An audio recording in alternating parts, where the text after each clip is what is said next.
Sé que no és habitual veure en aquestes pintes, però és el que hi ha. Fa 3 setmanes que no penjo vídeo a YouTube. Trobo que he col·lapsat molt fort. Soc la Cèlia de 2 dies després de fer este vídeo que esteu veient ara, perquè veiéssiu que estic millor, estic en un moment d'alt i baixos. A poc, el procés no és lineal. I no res, només volia dir-ho perquè ningú es preocupe. Estar trista és una emoció més.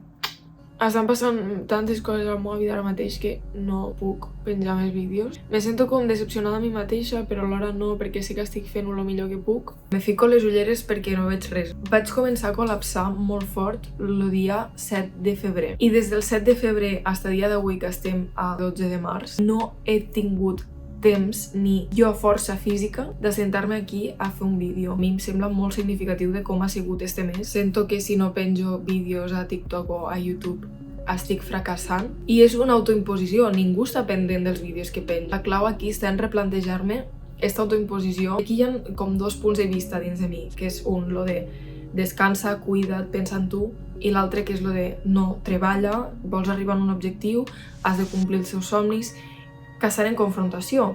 Llavors jo he de parlar en les 2 Cèlies, arribem a un punt mig. Perquè si no fem cas a la Cèlia que vol seguir els seus somnis, tinc molta ansietat perquè sento que estic fracassant, i si no faig cas a la Cèlia que vol descansar, no puc avançar i no puc complir els meus somnis si no descanso, perquè col·lapso.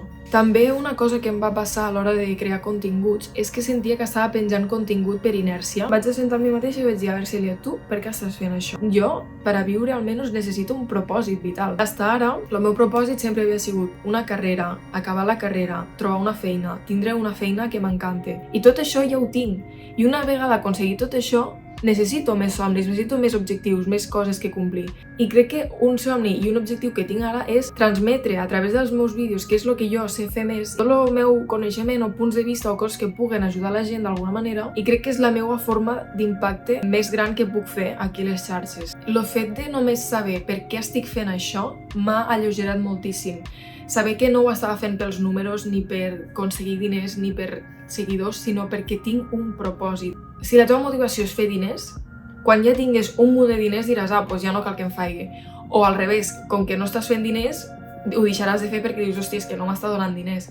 Llavors, jo crec que el més important és tindre una motivació molt forta que vagi molt més enllà de fer diners o de tindre X seguidors. A part de tot això, que també em sembla superguai i no era el meu propòsit inicial, estic aportant contingut en català, però és un català ebrenc. Hi ha molt poc contingut d'este català a les xarxes. I està demostrat que quan tu fas coses pels demés, acabes molt més ple i molt més bé en tu mateix que si fas coses només per tu mateix. Al final, un cotxe o qualsevol cosa física no et donarà felicitat genuïna i plena.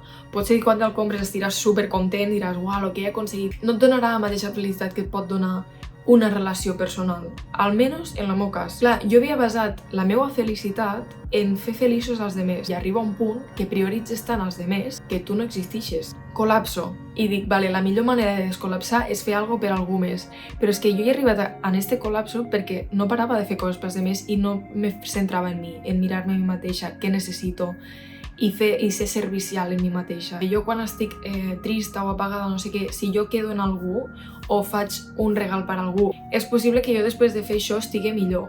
Però si el problema ve de que estic fent moltes coses per a tothom i no n'estic fent cap per a mi, la solució no és fer més coses pels demés, és fer alguna més per tu. Parar i preguntar-te, Cèlia, què necessites ara mateix? Fer problema i solució. Ho he tret del podcast de la Berta Roca i ella ho va treure també d'Irene Nortes, crec. Bàsicament, tu has d'escriure els teus problemes i al costat et fiques les solucions als problemes. Dir que no a tot allò que no m'està apropant a on jo vull estar.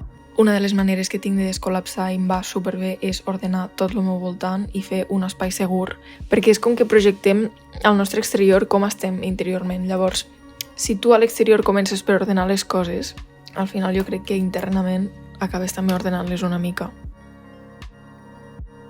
Una altra cosa que a mi em va superbé per a descol·lapsar és fer esport. Més que fer esport, és compte que és després de fer esport, treure tensions físicament i respirar, estirar, fer ioga.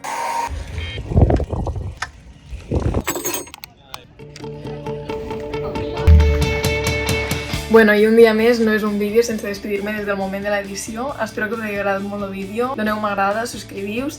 Un besito enorme per tothom. Tinc TikTok i allí penjo vídeo quasi cada dia. Tinc Instagram. Deixeu-me els comentaris què us ha semblat.